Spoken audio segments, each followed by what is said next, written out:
Hey guys, come on in. I'm gonna go ahead and get started. So tonight I'm gonna do a segment. It's gonna be about format. So we'll talk about why certain films are better in theaters and why certain films are horrible in theaters and are better possibly on DVD, and what those two different types of environments provide for the viewing experience, and what really makes the difference. So for me, whenever I am grading a film on the caliber of what I feel and ought to be in a movie theater, certain films you can't get the full experience without seeing it in theaters. And what I mean by that is the scale builds in such a way that it is furthermore impacted by the room itself, the experience itself. So I feel like whenever you're in a film that is really, really good, it's almost two-dimensional. The space closes, the distance between you and the theater, the silver screen collapses. So realistically, this space, you being able to see it on such a large scale allows you to appreciate certain factors that you cannot achieve at home. Potentially you can recreate it in certain ways, and with these new systems it's getting really, really good, like with the 3D and stuff. I mean, I don't know if you guys have done the 3D the 3D Blu-ray stuff, but it does provide a unique, even at-home experience, and then you can add your own sound and stuff. But honestly, filmmaking is meant to be the largest scale. So almost nothing that you can achieve at home will achieve what they can achieve in these theaters. So to me, home theater is second to none for certain films. So like Tron, for instance, I watched it a lot at home, but whenever I saw it in the theaters, it was just it took it over the edge. It took it to that next level for me, where it solidified it as like a solid, classic, like that too. I pride myself on theater experiences. As I'm not a rich man, I don't go like as often as I would potentially otherwise, but I mean, if I just had money to throw, or if I could write it off as a business or something, like, yeah, I'd be there every weekend, Matt. If they sucked or not, you know what I mean? I would prefer to see it in that manner, you know what I mean? But anyways, certain films just are not good in theaters, and so let's talk about like what fits that format, like what that looks like, so what film would it be good in theaters, and then so let's discuss that, like what films, like, okay, I have this built-in detector if this film sucks. So, and my thing is if it sucks in theaters, it's gonna be bomb on DVD. It always is. And the thing is when you're at home, you can be distracted and enjoy what it is for what it is, and then that's it. You're not paying like $8 a seat or more plus whatever. I mean, it's just like the opportunity changes, it just becomes a more casual thing, as opposed to getting dressed. And we live in the city and stuff, so the type of driving you have to do to get like there quickly on time, and anywho, there's just a lot involved, right? So it's got to be worth it. It's got to be a massive, massive payoff, right? So And a lot of films are, and you know, some aren't, right? So let's talk about that. Like, what films for you, you know, haven't been like a good experience, let's say in the past year, you know? So I've gone and seen quite a few, and I was telling you I've got this built-in thing, and my built-in thing is if that movie is not good, I'll fall asleep, and there's no escaping it. And I tell you what, I never go there wanting to take a nap, like ever, like not even if I'm trying to sit through like one for my daughter or something, you know? So, but anyways, and a lot of those films end up being really, really good, like Lego Movie. So I mean, the last film that I fell asleep on was Guardians of the Galaxy, and you know, and so that's not necessarily a film I want to talk about or pick apart or anything. My favorite one to tell everyone about is House of a Thousand Corpses. So when House of a Thousand Corpses came out, I was so excited to see this film, and whenever I got there to the theater and I'm there and we're watching this film, the first fucking 10 minutes were just, it was so, I don't know, maybe it's me. I need something moving quickly, fast.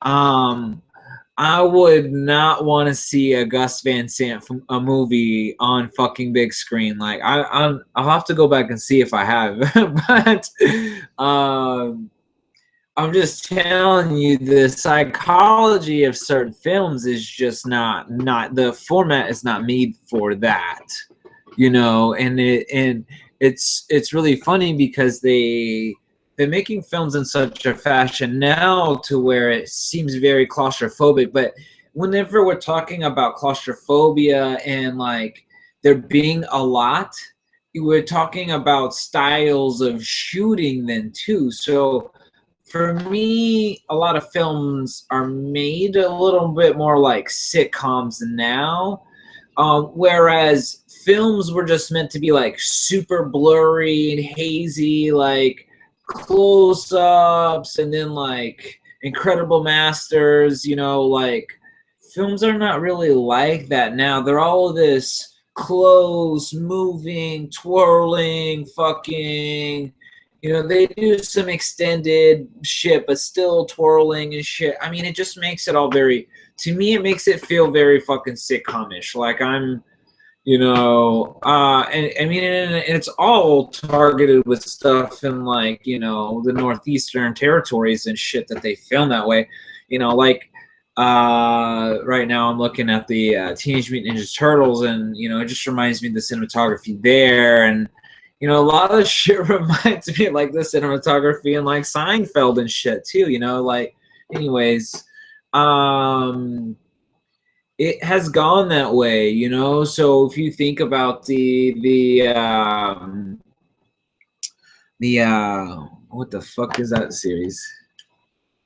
The Hunger Games series, you know, they're just up close and personal too. So what I did want to do is I want to go over quite a few films that, so I was gonna like switch it up and change it up quite a few different ways in the same segment, and I couldn't remember what I wanted to do earlier, but I remember it now. But anyways, so a film that was received very horribly, I wanted to discuss that, you know. So when we're talking about what makes a good film good and a good film bad, and then, you know, we were talking about the different formats and why, you know. So it's not enough to just say that a film was bad. It's, you have to pick out why it was bad and be able to analyze it, and then so seemingly we're searching for the next best material, right? So a way for me to do that is to sort through all of the stuff that we've got to sort through, right? So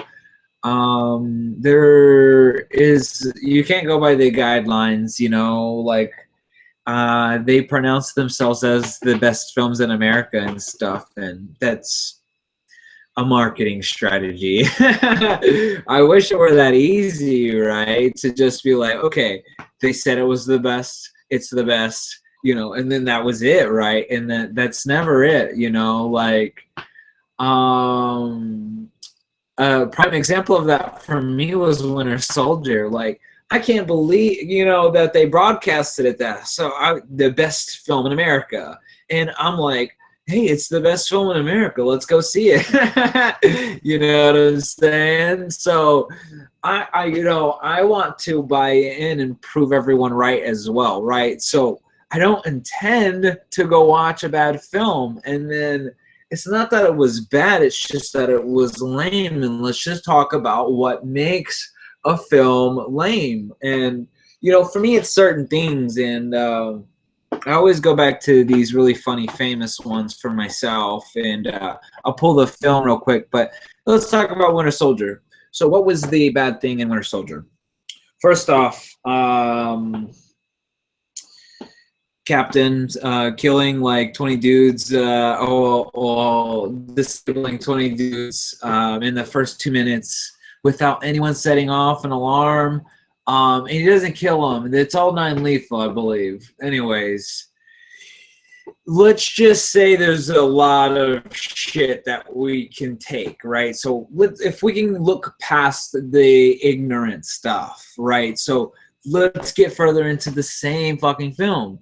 I just don't know why in a Captain America film I had to sit through the best arms dealer in the world, Nick Fury, the best gadgets, the best everything. I had to sit through a fucking police chase, assassin trying to kill thing, whatever, with this guy. And his shit, and him not fucking instantly being teleported out of here by some fucking laser ray, or who knows why we watched for like 10 minutes Samuel L. Jackson being chased around in a New York fucking tunnel and all this bullshit.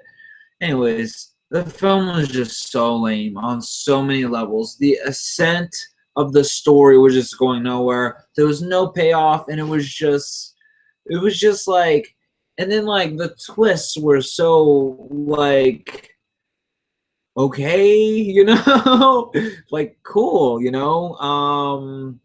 But, yeah, you know, weird at the same time. So, and then, you know, it's odd.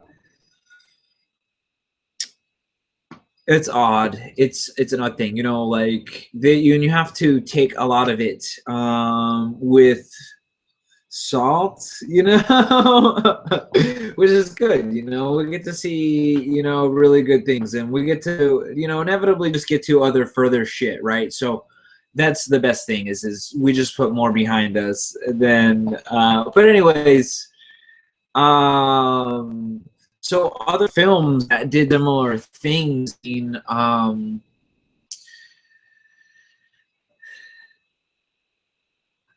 for me, you know,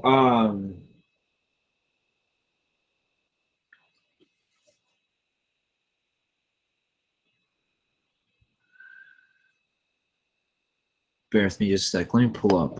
So I had a few different examples of why the ascent in certain films just wasn't a high payoff. I mean, but mostly just because they don't really go anywhere. So, I mean, for me, the last time that I fell asleep in the theater was the Guardians of the Galaxy, and was discussing that pretty big. And it was like, the thing was, it's not that I wasn't understanding, is that it just, I was attached psychologically. So the whole tape, and then so for him, having that was having a piece of his home, and I got it, you know what I'm saying? And it attached us and rooted us really deep. But for me, that passion was never portrayed another way, and the story just got very maybe superficial, you know? So, and that's what I mean in those Marvel stories is that happens like a lot, you know? Certain ones don't do that though. So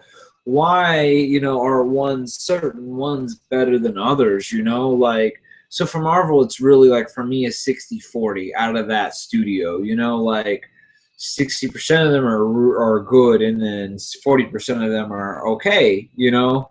So the best for me out of that franchise has been The Amazing Spider-Man. So we were checking it out the other day, and you know, he apparently makes a cameo in Civil War. So I still haven't gotten the opportunity to review Civil War, so I will get that opportunity to do that. But we were seeing that the voice wasn't Andrew Garfield, so I want to check further into that. But I had heard that he was not very much into the project anymore as well.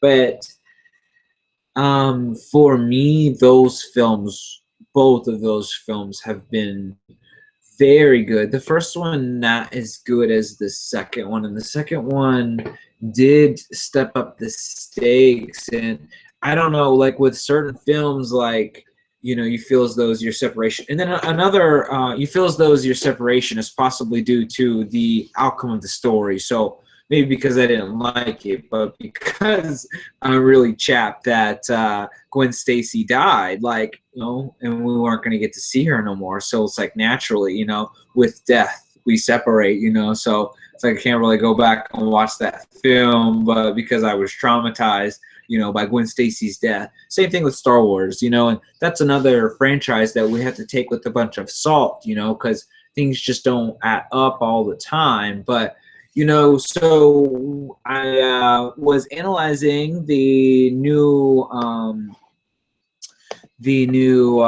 Rogue One trailer, and it looks. I don't really do this where I look at things in advance and expect to have them be good and stuff. So I just like to just go and like kind of keep it ambiguous and just go and watch. But to me, it is so she's cuffed.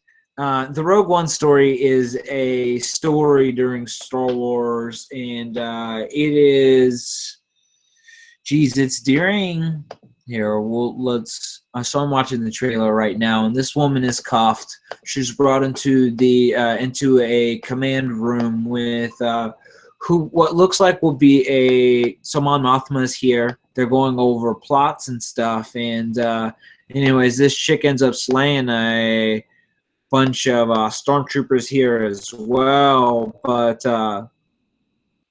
if she's accepting a mission, and it looks like it's possibly for her own freedom, and so there's Star Destroyer. Okay, so obviously everything during this time is trying to get the fucking plans through the Star Destroyer and stuff. Try not to play the, but anyways, so what was really cool about this trailer is that there's a blind swordsman. So just let you guys know, if you're excited about shit like that. I know, you know, for me, you know, that was a real high payoff. But anyways, it's a very interesting project, and it looks like she eventually betrays them and was potentially a spy the entire time, or she's just in a fucking disguise. Because we already know, you know, Han Solo and Luke Skywalker spent most of fucking A New Hope in stormtrooper outfit. So anyone that would be just like watching that in a trailer would assume, you know, could assume that they gone to the dark side, but that is obviously a vague misconception since we know what happened, right? So they use that as a disguise to get out of the Star Destroyer, and you know, that's possibly the same exact plot that, or a similar situation, as we all know that it's very possible to escape Star Destroyer, as in most films, in most Star Trek or Star Wars films, sorry, you know, they escape from the Star Destroyers. They did just in this Force Awakens film as well, with TIE Fighter.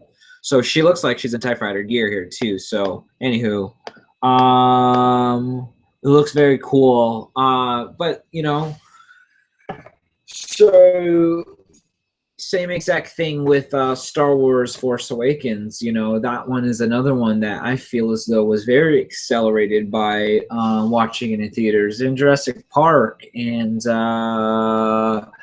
you know, like I mentioned before, Tron and several others, but several others I feel will be accentuated by watching it on DVD, like Guardians of the Galaxy and Winter Soldier and others, you know. So while they may have not been great for me in theaters, they're always a great experience at home, but mostly because you're willing to watch anything.